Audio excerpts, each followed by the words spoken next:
The Oilers get shut out in Los Angeles. 3-0 is the final. LA creeping up on the Vegas Golden Knights for top spot in the Pacific, gaining some ground, and the Oilers left in the wake, a couple points further behind. Hello, everybody. Welcome to the GCL Diesel Oil Stream postgame show. Tom Gazzola with you. Hernan, Salas with you.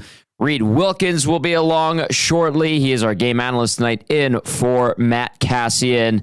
And, of course, if you're listening on iHeartRadio and TuneIn Radio, text us 780-218-9999. If you're watching on YouTube, get into the nasty chat. Hit that thumbs up button. We appreciate that so very, very much. Of course, GCL Diesel, presenting sponsor of the program.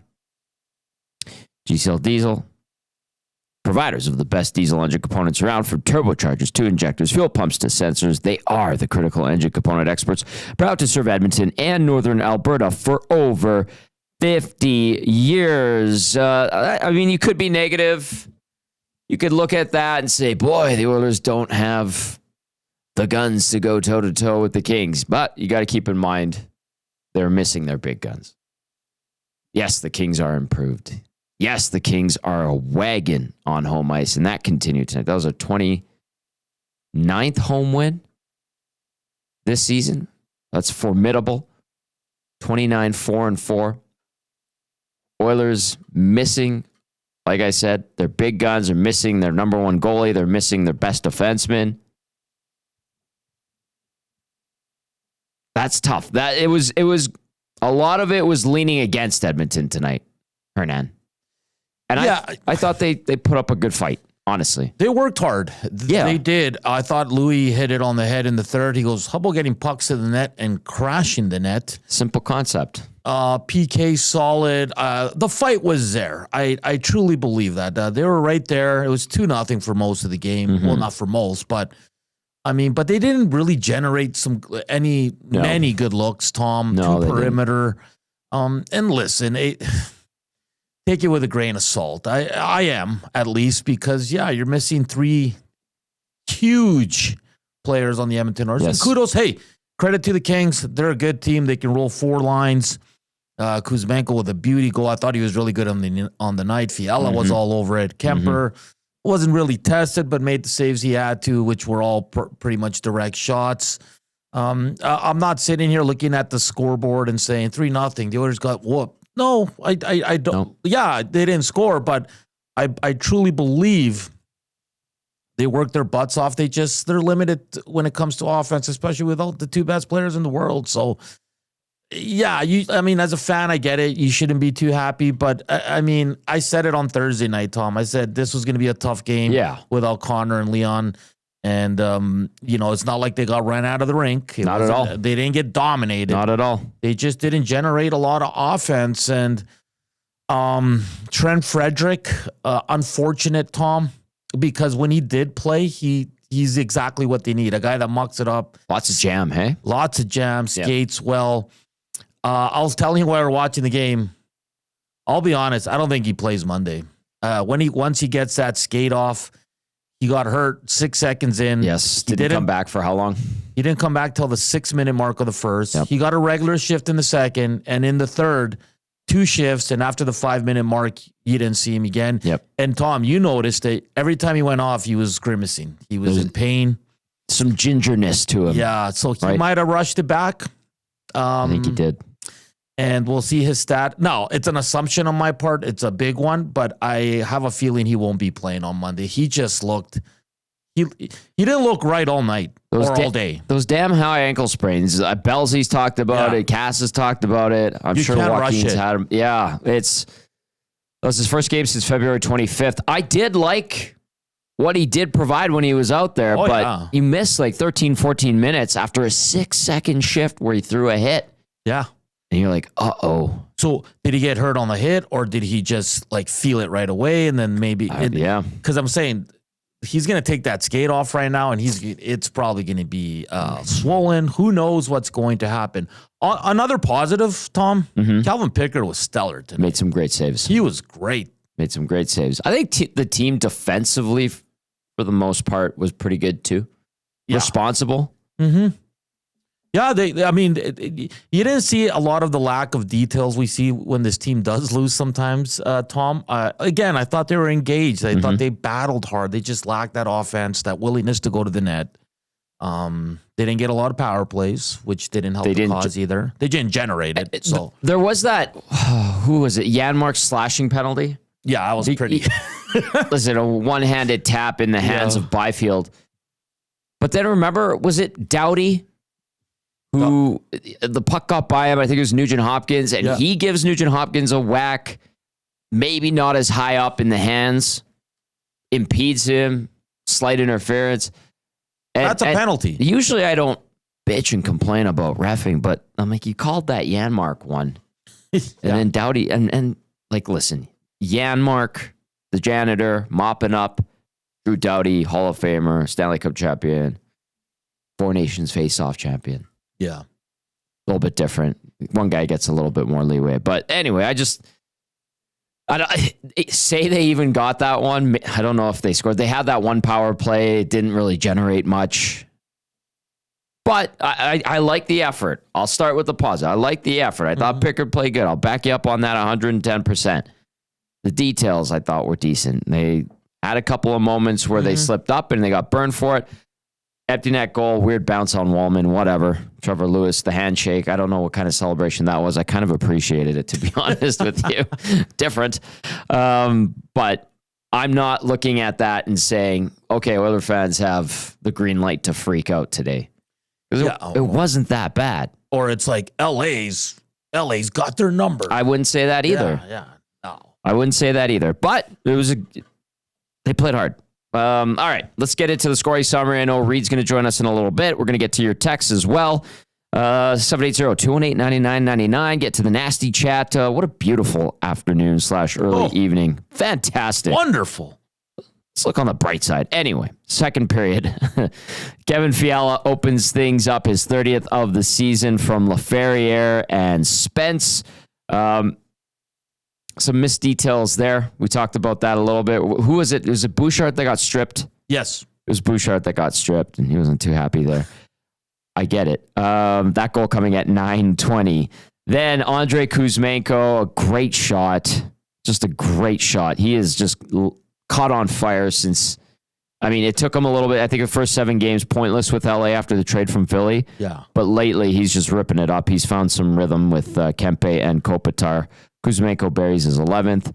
Kempe, a helper. Doughty, the other. 2-0 Kings. You knew it would be tough sledding in the third period for the Edmonton Oilers. That goal coming at 16:08. Edmonton had a couple of looks. I thought Nugent Hopkins and Hyman and Arvidsson had a couple of moments where it looked like they were, getting some offensive zone time. Hyman took the puck to the net a couple of times. Maybe that's as dangerous as it got for the Oilers, but ultimately they can't beat Darcy Kuemper. Trevor Lewis, a fortuitous bounce. That puck comes around the wall. You see Jake Wallman to go play it.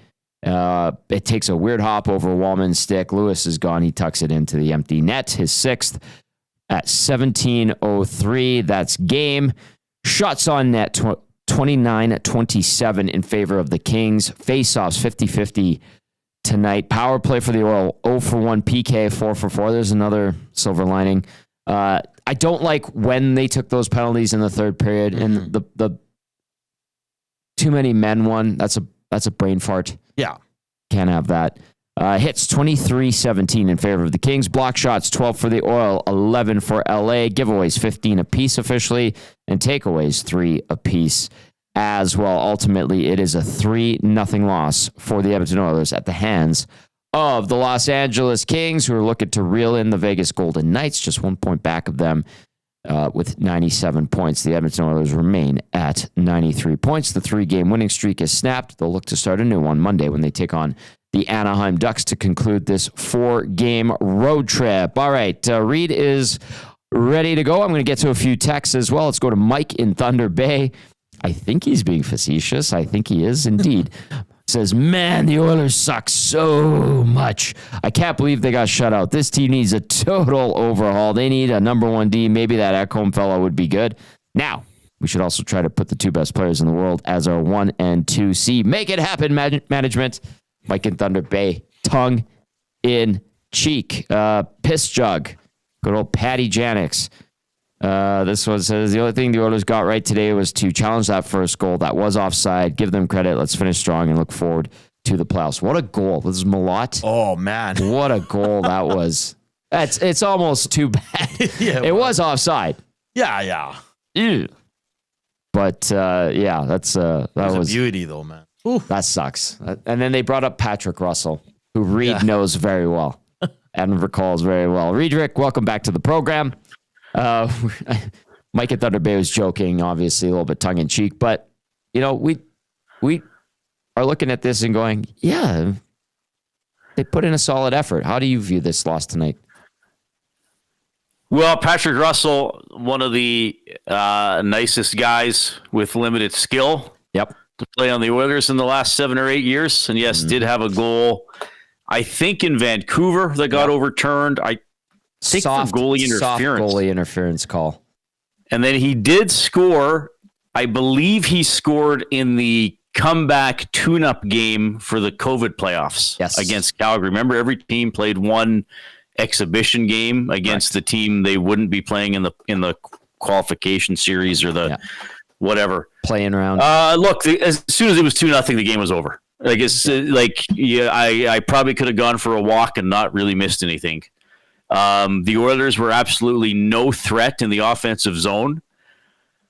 I'm probably, just from listening to you guys, I feel I'm probably going to be more critical than you guys. You have to get to the net. Yeah. If you are a forward, it is your job to get to the net. Now, yes, it's harder to do that when you don't have Leon and Connor setting up the puck for you, or setting up plays for you. But somebody has to get to the net, and the defensemen or wingers along the wall or on the outside have to get the puck there. And the Oilers abandoned that very simple pillar of playing good hockey in the offensive zone. And I actually was quite disappointed in that. They were no threat to score a goal.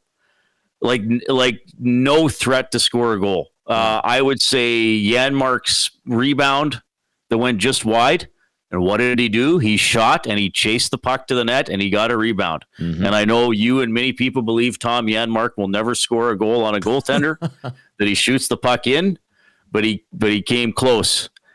So I'm actually quite disappointed with their lack of thrust in the offensive zone.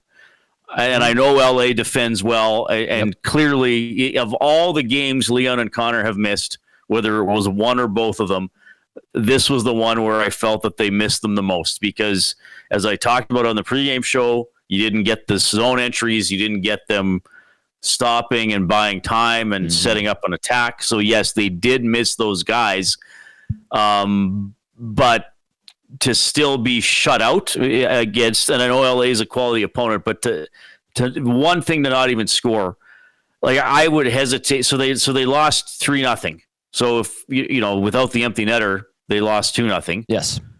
So if we ignore the last 3 minutes of the game, in the first 57 minutes of the game, if the Oilers had scored on all their grade A chances, would have they won the game? I would say no. I would say they did not have 3 grade A chances in the first 57 minutes of the game. Maybe the Hyman partial breakaway, but he didn't get a great shot because he was being chased. Maybe I could be generous and give Janmark a grade A chance on the rebound, even though that was a mucky play. It wasn't wide open. Hyman took it to the net in the third, too, that I was like, okay. Harvard's and I mean, I guess that backhand when it was almost 3-0, and that I've never seen a puck get caught in the net like that, by the way. So weird. It was disappointing offensively. They missed Leon and Connor. I would agree the PK was good. I would agree they worked hard. I wouldn't say this was a lackadaisical effort or one where they kind of rolled over. I actually thought of the 2 goals that were scored on Pickard, the one that was the biggest mistake was the one that was actually the one that didn't count as being scored, was the offside goal. Yeah. Because that was a bad pinch by Stetcher. And it's interesting with Stetcher, because about 5 minutes into the second period, I thought to myself, well, we're really seeing that he's overmatched against these better opponents. And then he drilled Fiala into the wall behind the net about 4 seconds after I thought that. But, he's obviously not going to play when Ekholm's healthy. Right. Probably won't play. I mean, he was replacing Emerson for a while. And then on that play, Stetcher made a bad pinch at the blue line. And Bouchard gets back and just reverses the puck right to the LA player that took it to the net and scored. And I also think in that situation, I know Bouch is prone to errors like that. Yes. If nobody's yelling at him that he's got no help, that's not good either. Like Pickard or Stetcher coming back has to be yelling like, eat it, or because he could have just slapped it all the way around. Yeah. Maybe LA holds it in at the far point, but it's at the far point with Oilers players coming back as opposed to, what's the kid's name? Malott.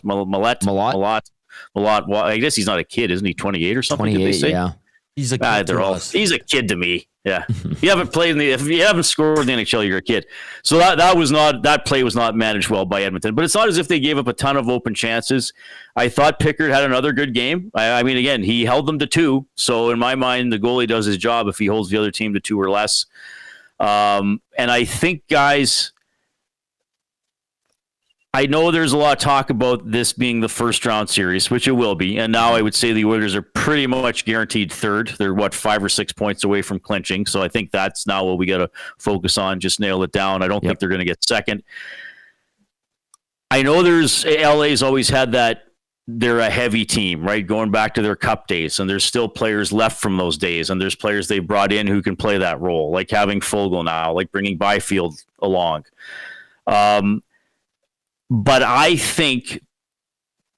actually think the speed of LA is more dangerous to LA than their beefiness. Because I actually think the Oilers can mix it up and play tough and play heavy. And when they have Leon and Connor and Ekholm back, if they do all have them all back for the playoffs, they all can play a rough and tumble game. I mean, even McDavid and I still don't play that way. LA's speed, I think, scares me more than the other things, and maybe in terms of being a bit of a mismatch for Edmonton in the first round. Well, LA is now 1 point back of the Golden Knights, who are in Calgary this evening. It's probably going to be LA, but there's a outside chance it could be Vegas facing the Oilers as well. Either way, Reed, I agree with you. I think their speed, their 4 lines they can roll are pretty dangerous. Reed, Trent Frederic, when he did play, he looked pretty good. He's mucking it up. He's exactly the kind of player the Oilers need. But it's unfortunate because he didn't look right all day. He didn't. Every time he went to the bench, there was a limp, and he was hunched over or he was grimacing. Maybe he rushed it back. I don't know. But what did you make of Trent Frederic's in his first 7 minutes as an Edmonton Oiler? Because that's all he got. Wait, we were worried he was only going to play 6 seconds in his Oilers. Can you imagine that? Yeah, what a trade that would have been. First of all, Hernan, I'm glad you brought up the standings. Now Vegas does have a game in hand, so if they win tonight, they're three ahead. And maybe for Oilers fans, they just want to get it over with Calgary being formally eliminated, and would sooner have Vegas play tonight. But this keeps alive my fantasy of Oilers and Blues in the second round. What if Vegas drops down to second? It is actually a easier, quote unquote, out for the Oilers. The Oilers beat Vegas. St. Louis red hot upsets LA, and we get Oilers and Blues in the Pacific Division final, so to speak. Wouldn't that be something? I would love that. I thought Frederick. Well, I think the one sequence that everybody should be pleased with Frederick was the attempted wraparound, and actually that was probably one of the Oilers' top 5 scoring chances, quite frankly, in the game, maybe top 3. And then that he stood there and just started shoving.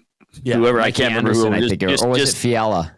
It was Fiala. Yeah, maybe he was involved with 2, because was there another play when he hacked the pad on a rebound and wound up behind the net? Yeah, I think there was 2 sequences. That's the one where he ended up with Anderson. Right, and then the first one was Fiala, where he just sort of punched him in the chest a couple times and was kind of like, I'm in your crease. What are you going to do about it? And then the other one, like I said, play to the echo of the whistle. I mean, the puck actually wasn't covered, but it was right. Kind of in the process of being covered, and he still went after it. So it was on his person, as you say. Yes. Yeah. So I like that. But I agree with you, Hernan. I heard you talking before it came on air. I'm seriously concerned that he doesn't play again, or now is day to day again, and then day to day becomes week to week or something like that. Greg, the sound guy, texting in 780-218-9999. Get to the Nasty Chat as well. Nasty Chat's going along for a Saturday evening on a beautiful day here in Edmonton. Greg, the sound guy, says, "Hey guys, I had a great golf trip in Phoenix And I came back to that from the Oils tonight. What a PP effort, top to bottom. I don't want to put too much stock in Frederic's performance, but he definitely looked like a guy who's still hurt. Lowest time on ice by a mile. Hope they didn't rush him back. Have a great show, boys. Welcome back, Greg, the sound guy. And Shaggy, who has a high standard, as we know, says, only highlight for Oilers is Frederic actually played a game for the Oilers, afternoon game, playing the Kings on the home ice. Saw minimal offensive chances from Edmonton. Once Kings scored second goal, you knew the game was over. Oilers just going through the motions. Moral victory, just keep it at 3-0. Scheduled loss for Edmonton, third place locked in. Apathy for the remaining 6 games. They don't matter. Just make sure everybody's healthy for the playoffs. Get a pass for the remainder of the regular season. If they don't succeed in playoffs, then this season is a failure. Put up or shut up for the cup. A good point at the end there from Shaggy. What do you think to just resting everybody, Reed? Well, by the sounds of it, they may not have a choice here. Like, seriously, what's the latest on Draisaitl that he'll be back for the playoffs? That's kind of what. Well, it's not long term, said, but there's no timeline. That's pretty much what Knoblock said. So. Yeah, and it doesn't. I was wondering if McDavid's going to play. No, I didn't listen to Knobloch's pregame today. So is McDavid possible for Monday, or is that ruled out? I don't know if he even addressed it this morning. No, I thought Jack said something like, "Oh, none of these guys are going to be in the lineup on Monday." So, I don't know if it's at the point where it's a pretty fine line with resting guys now for the playoffs, given how few games there are left before the play. I mean, remember in years past, it would be like, well, how many games are McDavid and Draisaitl going to sit out at the end? Do you sit them out the last one or the last two? It might be the opposite this year. Yeah, usually it's the last one. And in Colorado, when they got destroyed. Like, is this you're going to be the opposite? We're going to be talking about, can they at least play a game? Can they at least play one game before the postseason? I think I said that at some point this week. So, yeah, I don't know about that, Shaggy. I don't know if the Oilers have the luxury of resting them. I think they have to. Now, again, maybe they're not. It doesn't sound like they're as hurt as other players, or as you could be at this time of year. But still, there are reasons they're keeping them out beyond just rest here. AJ in Montreal chiming in. AJ texts in, says, I love how the Oilers played solid defense for an entire game, but a couple of things. One, Janmark played himself into a healthy scratch in the second. Two, you know how Gretzky would always skate to where the puck was going to be, not where the puck is. For all his speed, Kapanen seemed to be skating constantly to where the puck was. Yeah, that's a good observation, AJ. And then point number 3 from AJ says, I thought Lewis' empty net celebration was awesome. Did you see the handshake with Kuemper? I did. I have to admit there's some humorous value to that.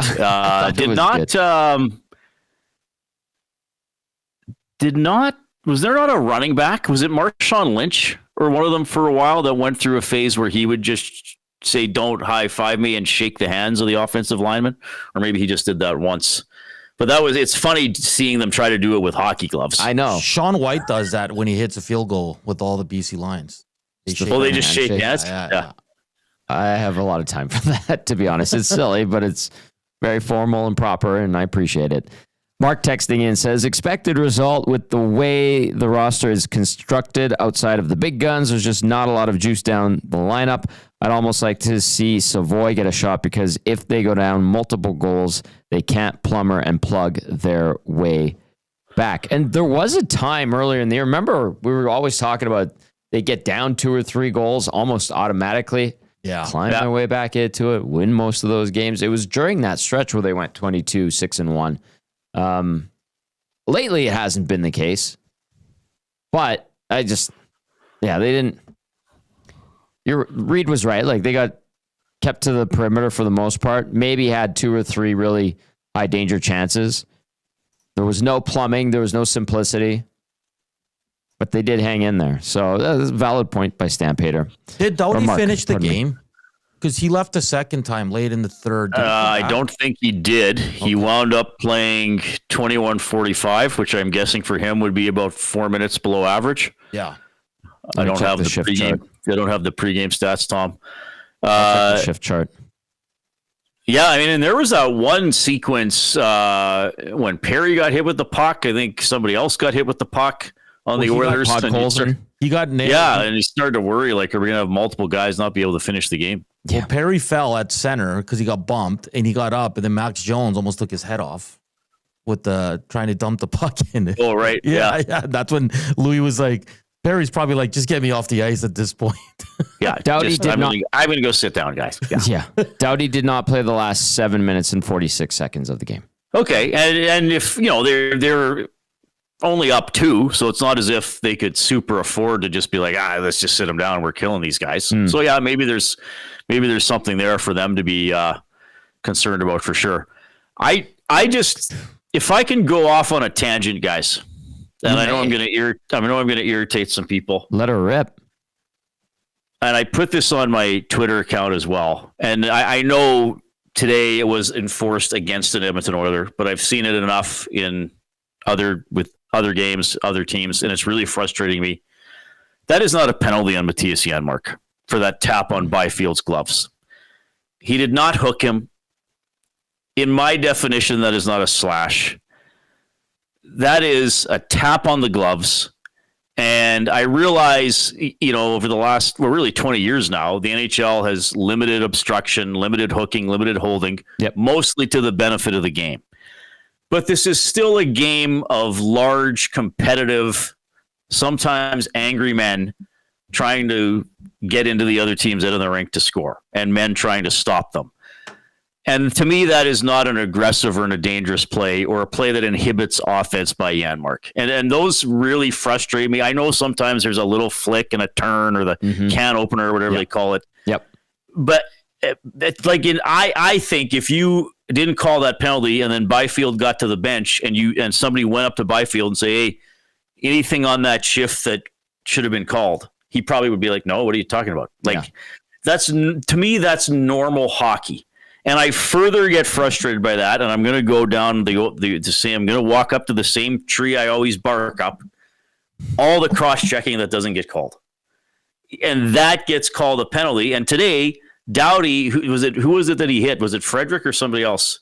He knocked an Oiler player to the ice. It was the Oiler Frederick. player's on the ice, and he goes with all his body weight down and cross-checks him in the back again. Yes. No, that's fine. But don't give a little tap on the back of a guy's hand where actually there's padding, so, and I know it hurt the Oilers today in terms of giving him a power play, but I see it around the league. I get it if you're actually in on the hands and you twist the hands and cause the grip on the stick to be lost, but that was nothing. Like that should not be enforced. That should not be, it's both a bad rule and in this case, I think bad rule enforcement. Like sometimes it's a call I don't like, but I'm like, well, he's actually calling the rule book. I think it's a bad idea that they've made that a rule. And then I also think that's something the ref should have let go today. Not to nitpick this even more, but I even think that contact wasn't made on the hands. I think it hit in between the hands on the stick.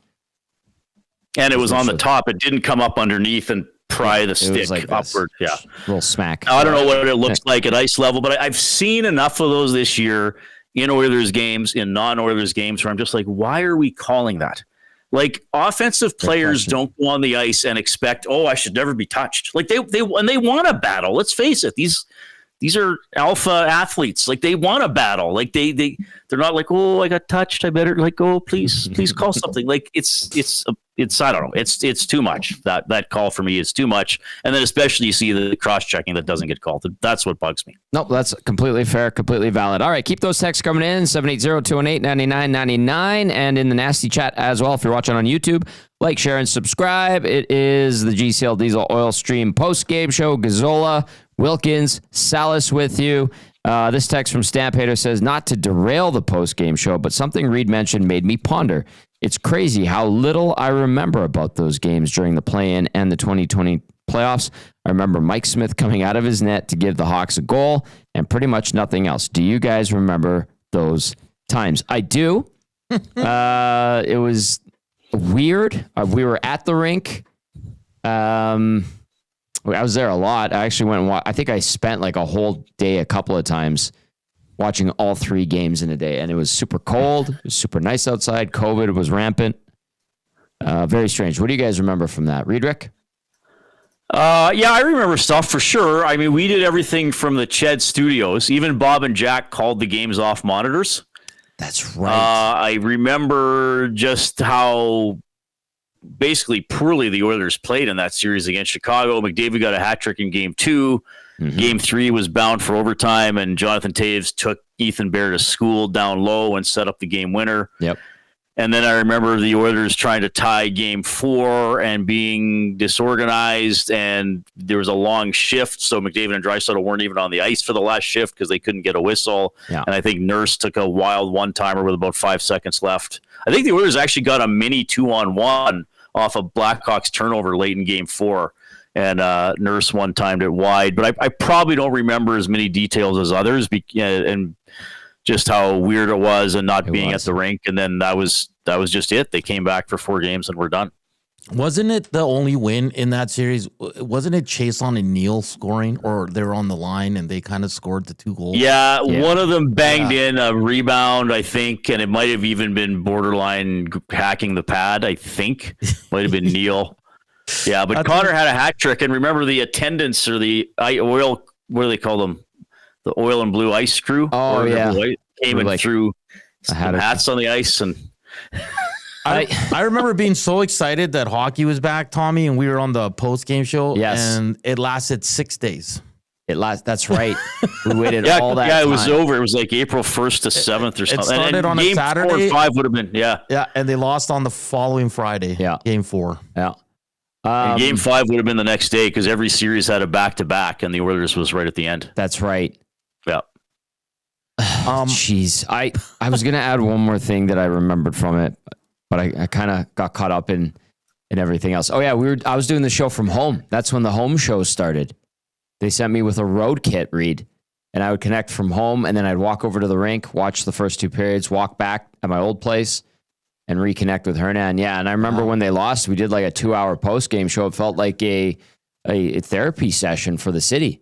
It was bad. Right. Yeah. And it was crazy times, and I didn't work that because I was going camping, but I remember I called you from the highway because I was so upset. Mm-hmm. I do remember that. And Reed, do you remember this too?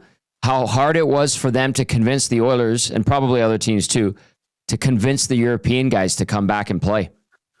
Well, and that's partly, was that the last time Clefbaum played, or did he That's not right. even play in that? He didn't want to come back. Right. Koskinen didn't want to come back. I'm sure Larson probably. I think Larson was reluctant. Well, I think Smith didn't even want to come back, quite frankly. I don't know if it was just the Europeans, but I think it was more taxing on the Europeans probably at that time. Mike Green didn't come back. Mike Green didn't come back. Speaking of Smith, so I go golfing. I go down to Phoenix for December of that 2020, and I'm golfing with my buddy Greg, who used to work for the Coyotes in PR, and the Coyotes made it to the play-in, and we were talking about that. We're like, that was crazy, man. And he goes, yeah. He goes, when Shane Doan came back, and we got the team back, and that was when Chaco walked out on them.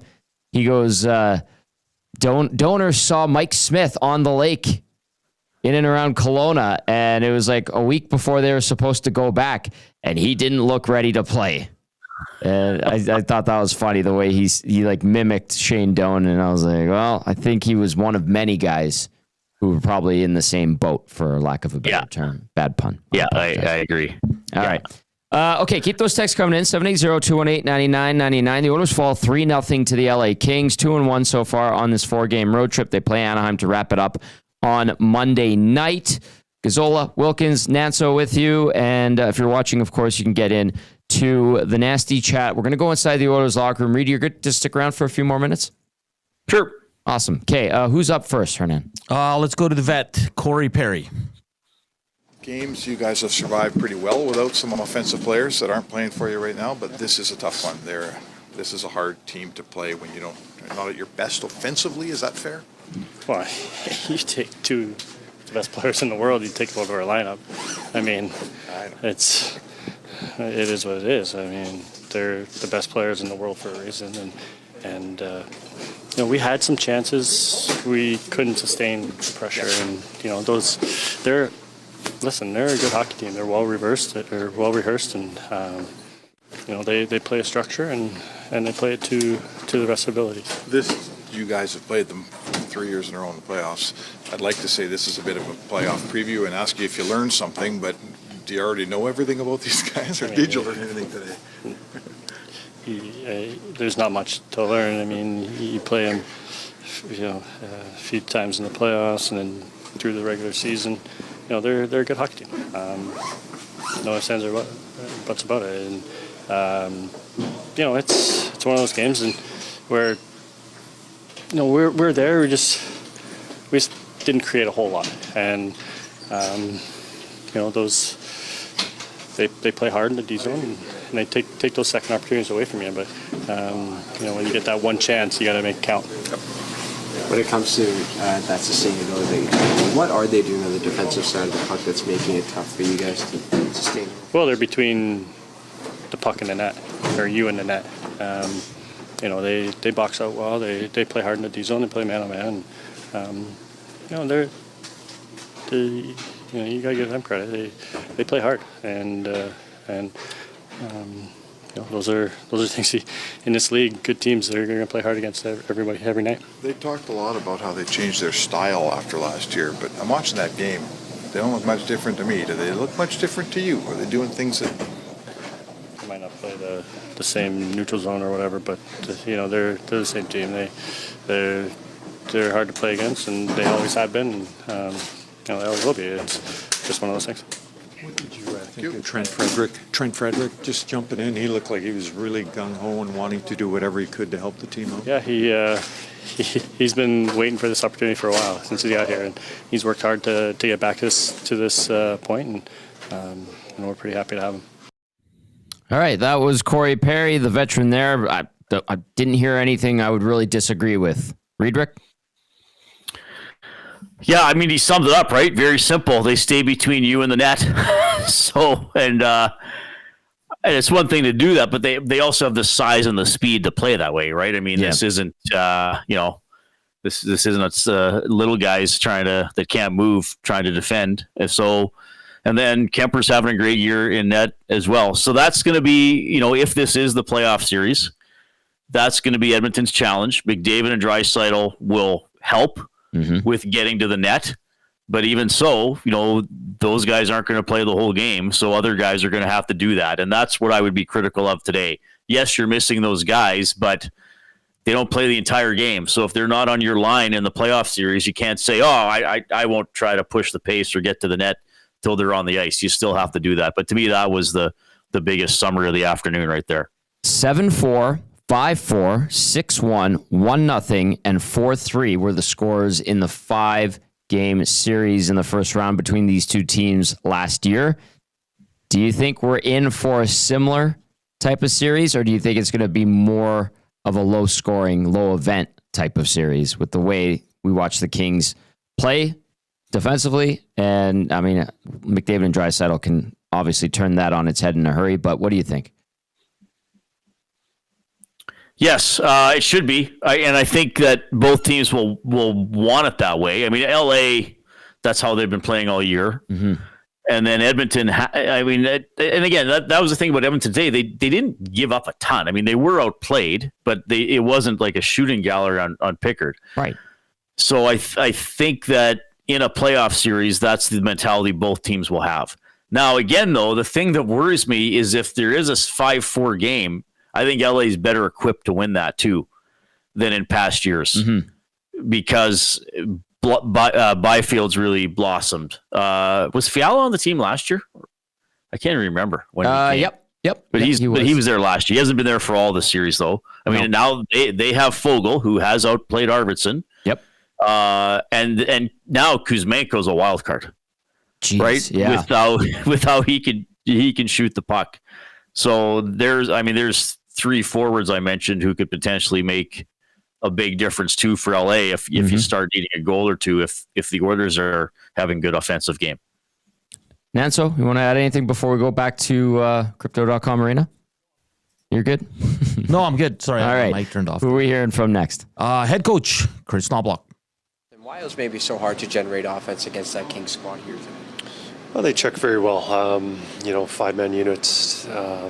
And then when we do get a chance, Kuemper is a good goalie and was able to put everything else aside. Is that a better team from years past on the other side there for the Oilers? I'm not sure. I saw them last year. To say that they're better, I'm not sure. We were also missing a couple key guys that'll change the how an outcome or how the game is played. But to say they're better over the last few years, I couldn't comment on that. I would ask you this. Did you see much different from a tactical standpoint from the team you prepped for in the playoffs last year? No, that's teams almost identical. They changed their neutral zone a little bit, but it's almost the exact same. Just the pieces moved around a little bit, but it's the same format. Same chessboard. There are games your team's done very well missing all this offense. This is a particularly difficult opponent to not have some offense against. Is that fair? Is this maybe a higher mountain to climb than some of them because of the way they play? Well, I think we had some opportunities in the second period that we couldn't capitalize. But, the chances weren't a lot tonight. A lot of credit to them. And even with everyone in our lineup, it'll still be tough to generate chances just because of the way they play. Trent Frederic, was there an injury scare early? He took a bunch of the 10 minutes between his first and second shift. And then what did you think of his game after that? Yeah, I thought he played really well. There was a little reevaluation, just finding out how he's feeling. And then he continued to play after that. So obviously his minutes were a little bit lower tonight. But when he was on the ice, I loved his game. I like what he gives us, a little presence around the net, some feistiness. Was able to make some nice plays on the breakouts. But it'd be nice when he's... after a few games under his belt, be a lot more comfortable with our team. He'll be a welcome addition to our team. No issue for next game, like he's ready to play more minutes in Anaheim. We're not talking about any kind of injury here? Well, I haven't heard of any injury, but I still haven't talked to our medical staff. So, is this another reminder of being safe with players? You've had so many injured, you still have some injured, that you don't want that to potentially happen and someone to miss after they've already been out? Yeah, we're always, definitely cautious. You're during the regular season compared to playoffs, and but to say I couldn't comment exactly where he is on how he's feeling right now, but we definitely want to be cautious. All right, that was head coach Kris Knoblauch. So, I mean, if you're kind of reading between the lines, it sounds like he expects Frederick to probably play again soon. The way he was talking about him, didn't get the update from TD Force. Doesn't matter, because whatever Knoblauch says about injuries, I take with a big-time grain of salt at this point. But perhaps that's maybe a good indicator of the way he talked about Frederick there. But I'll say this. You're in a close game, and every time he was on the ice, he was showing well. Mm-hmm. You don't sit him out for 15 minutes, guys. Sorry. No. Well, he acknowledged the injury there. Reed, what do you take away from that? Yeah, I don't know what to think about Frederick. If he couldn't finish the game, that's not good. I mean, that worries me for Monday, unless it was, well, I don't know. It's hard for me to even imagine what it was, where it's like, okay, you can't play, but it's not that bad. Like that's what I mean. They kind of needed him out there. He was having a decent game. So I'm not sure what to think. I think they've already announced they're not skating tomorrow, which I was a little surprised to see. Yeah. So I guess we don't get anything till Monday. They're going to enjoy their day in Orange County. Players are off. Dusty actually texted in via the nasty chat, if Draisaitl is healthy, does Frederick play today? What do you guys think? Probably not. Yeah. Because that's a initially good question. It was set for Monday. And we played the pregame hit from Knoblock, and there's he was bugging you to get in. And you can kind of see Knoblock kind of like take his time answering that. Like, it almost seems like, I wouldn't say rushed, but like maybe the extra 2 days would have helped a little bit more, guys, because Tommy, you said it 6 seconds in and he was already feeling it. Yeah. And it looked like he was ginger on his feet. Oh, yeah. So, yeah. Okay. Reed. Yes. Monday night, Anaheim. They close out this road trip. A win in Anaheim.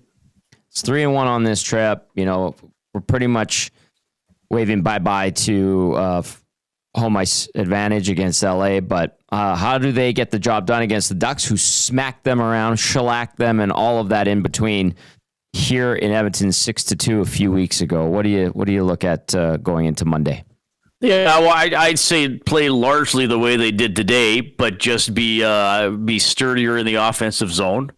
I would think they're going to keep playing Pickard at this point. So if he has another good start like this, they'll certainly have a good chance in the game. But just be a little more disruptive in the offensive zone against an Anaheim team that isn't as good, but they can still be dangerous. And don't forget, they have Gudis on the back end. You talk about protecting the front of the net, so he alone makes things difficult in the offensive zone. But just, it's funny, I was just looking back at our pregame stuff. It was like, keep it simple, pick it up, and fantastic Frederick. They kind of did all those things. Like, it's just, except for the simplification of trying to get to the puck and bodies to the net. But as Corey Perry said, LA is good at stopping you from doing that. So hopefully the same type of effort. To me, if it was a 3-1 road trip, you know, in Calgary, I'm not sure who Calgary plays after tonight, but if they beat Anaheim and Calgary loses tonight, I mean, then I think your magic number's down to 2 or 3. So then it would be, because I at the start of this road trip, I was like, I hope they can go 2-2. And then they got the win in Vegas that maybe I didn't see coming. So if they come back 3-1 from this, again, without the big guys, that'd be pretty good. But just same effort, don't beat yourself, and you should have a good chance against the Ducks. Calgary gets San Jose on Monday night. So, in San Jose. Okay. There you go. Well, and as we see, like, the Sharks are not rolling over. Like, the Sharks aren't. No, I know I think LA blew them out, but I mean, didn't they beat Toronto? They hung in there against Edmonton. Like, to me, they're playing with pride. They're not playing like sulking. Let's get the summer started as soon as possible. So that's the thing. That's positive. We'll see if they can end Calgary's over Flames. I'm calling that. I'm predicting that right now. There's the Wilkie special for the people still listening. Sharks over Flames on Monday night. Boom. Hey, boys, everybody thought St. Louis is due for a loss. They're up 2-0 already on Colorado. Jeez. Jeez. Where are they out of third now? Where's my standings? They are. Oh, there's still 7 behind back, Colorado. Yeah, so that's not happening. Yeah. But Unreal. 11 straight up 2-0 on the Avs. The Avs, though, fight back. They're a feisty team. We know that. Okay, so here's my question I'll put out to people. I know you're probably going soon, so maybe we'll dive into this more on Monday too. Who is the least, not even from an Oilers perspective, who is the least desirable first-round opponent in the Western Conference? It's because to me now it's either St. Louis or Winnipeg. I would throw Dallas in the mix too. Dallas is very good. Yeah. Dallas is also on a streak. I'll throw LA too. Well, okay, but it's the Oilers fans. Would you sooner play St. Louis right now? The playoffs started Tuesday. Would you sooner play St. Louis or Winnipeg? That's a good point. I'll read those out as we go along, but I like their chances against LA, to be honest with you. I'm serious. All right, Riedrich. Great work as always, my friend. Thank you for filling in for Cass. I hope you enjoy the rest of your weekend, and I'll see you on Monday. Okay, see you, Hernan. See you, Tom. Bye-bye. There is our game analyst tonight, Reed Wilkins. Great stuff from Wilkie. Always appreciate it. Hernan, time now to get to the turning point of the game, brought to you by Advantage Sports Medicine and Physiotherapy. We treat you like the pros at Advantage Sports Medicine and Physio. Our multidisciplinary team includes sports medicine physicians, along with highly skilled physiotherapists, strength and conditioning coaches, and massage therapists. If you have a nagging pain you'd like to see go away, book your consultation today at www.advantagesportsmed.ca. I'm going to go with the first goal of the game. Although I do agree, and Reed said it, like when they got the second goal, you knew the Oilers probably weren't climbing out of that deficit. But the first goal of the game, scored by Kevin Fiala, his 30th of the year. The Oilers were fortunate, good eye,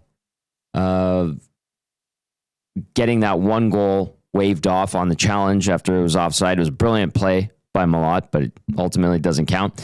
But Fiala does end up scoring at 9:20 of the second period, 30th of the season from Laferriere and Spence. To me, that is your Advantage Sports Medicine and Physiotherapy turning point of the game, because it didn't seem like that of a lot of offense and a lot of gas in the tank when it came to the offensive zone in the first. In the second, more of the same. And in the third, maybe a couple more opportunities, but nothing that would really excite you. And even Corey Perry, the way he was describing it post-game, he's like, yeah, we maybe got a couple of looks. So that first goal is the turning point of the game. Nancito, anything? Yeah, no, it's interesting. Like Dusty's comment, like it's going to be the talking point heading into Monday, Tom, because the Oilers sent out they will not be skating tomorrow, so we won't know till Monday. But it's a good point, because if Draisaitl doesn't get hurt, Frederick's not playing tonight. So for me, it's like they rushed it. Like listen, he's skating, Tom. Like obviously he's really close.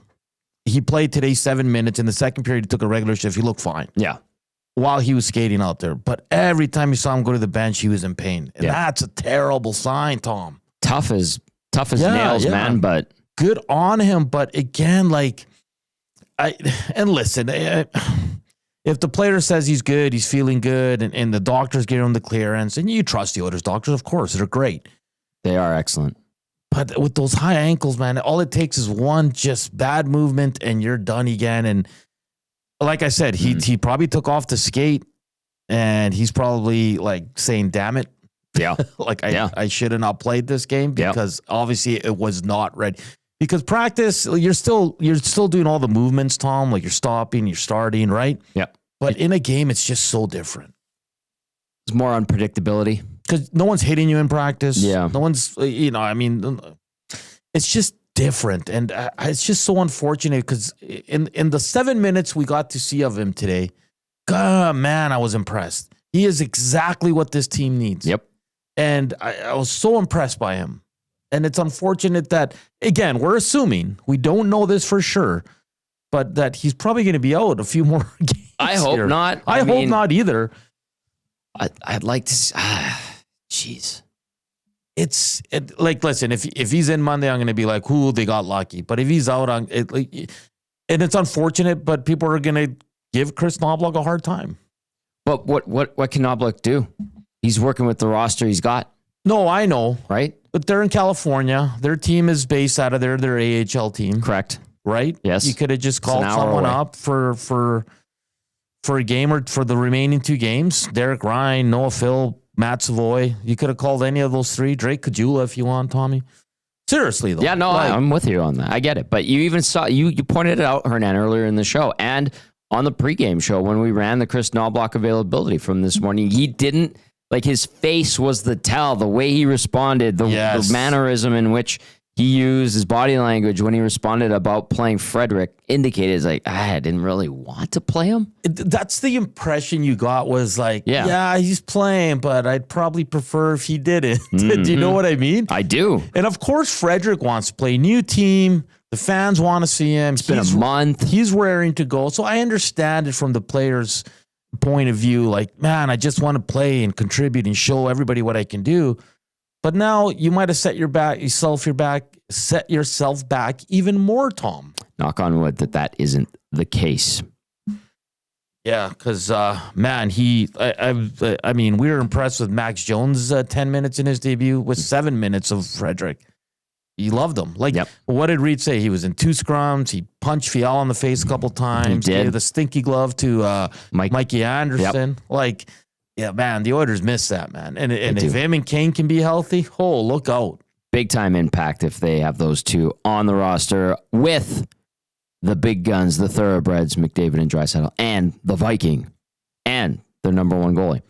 All right, let's get to the Damon Bunting Real Estate Player of the Game. Hernan's going to lead the charge there. Damon Bunting, a consistent top-producing realtor in the greater Edmonton area for over 17 years. He and his team would love to help you find that right home or make the move from your current home. So check him out, DamonBunting.com, or visit his Instagram at Damon Bunting Real Estate Senor Latino Heat.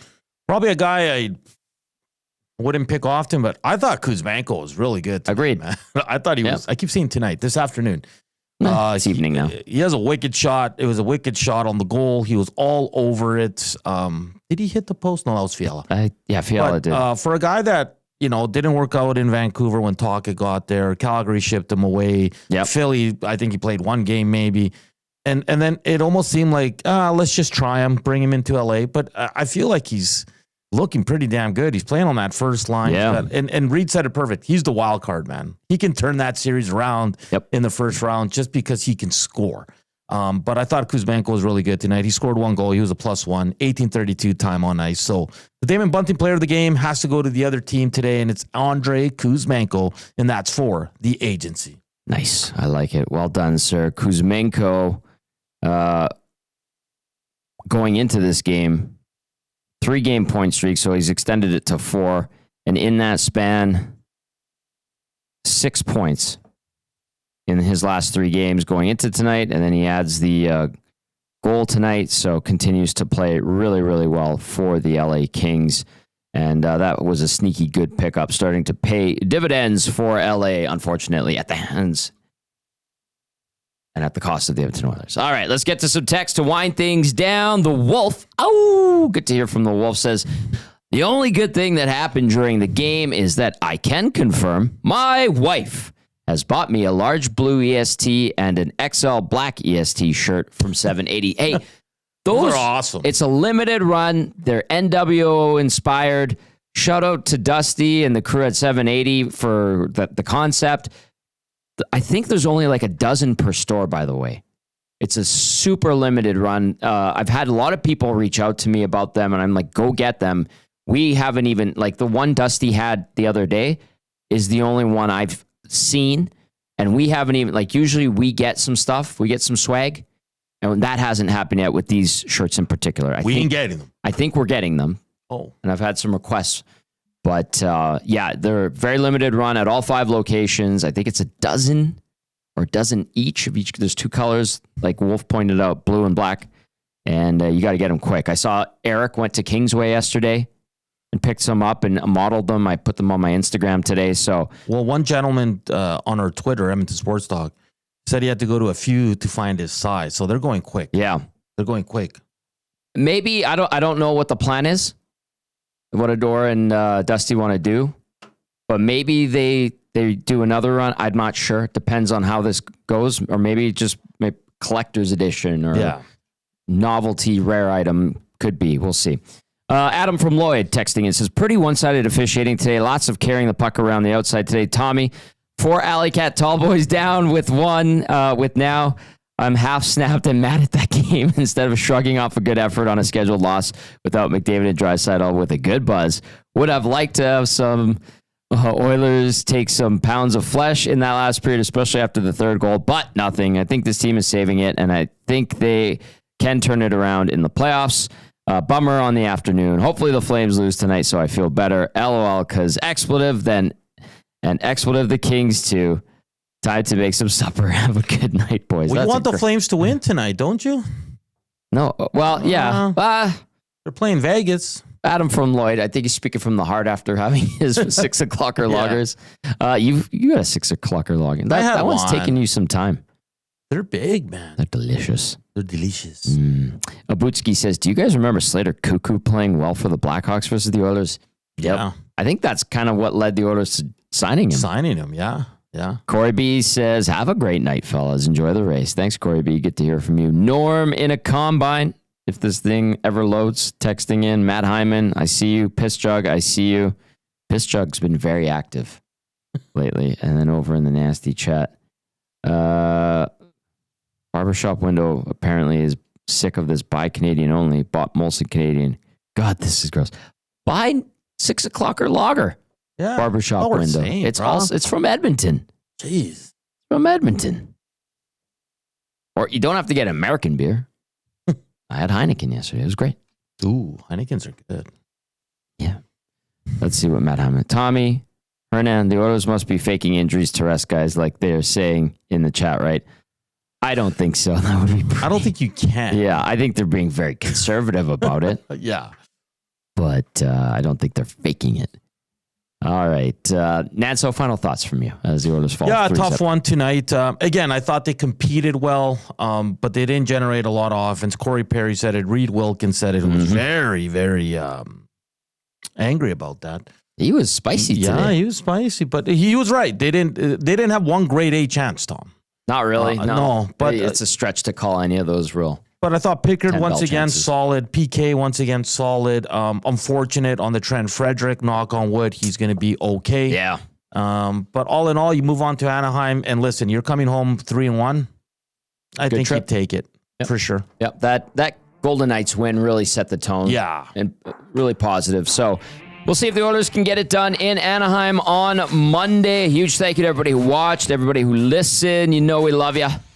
Appreciate you very, very much. Edmonton falls 3-0 to the LA Kings. We are back on Monday. Dusty and the boys will break this one down. Full slate of shows all week long. It's going to be great. It is the best time of the year, to me at least, in the sporting world and in the hockey world especially. It's beautiful outside. Spring is here. Playoff hockey, baby, and we're getting that much closer. For Reed Wilkins, for the Latino Heat, Hernan Salas, I'm Tom Gazzola saying enjoy the rest of your weekend, everybody. Have a great night.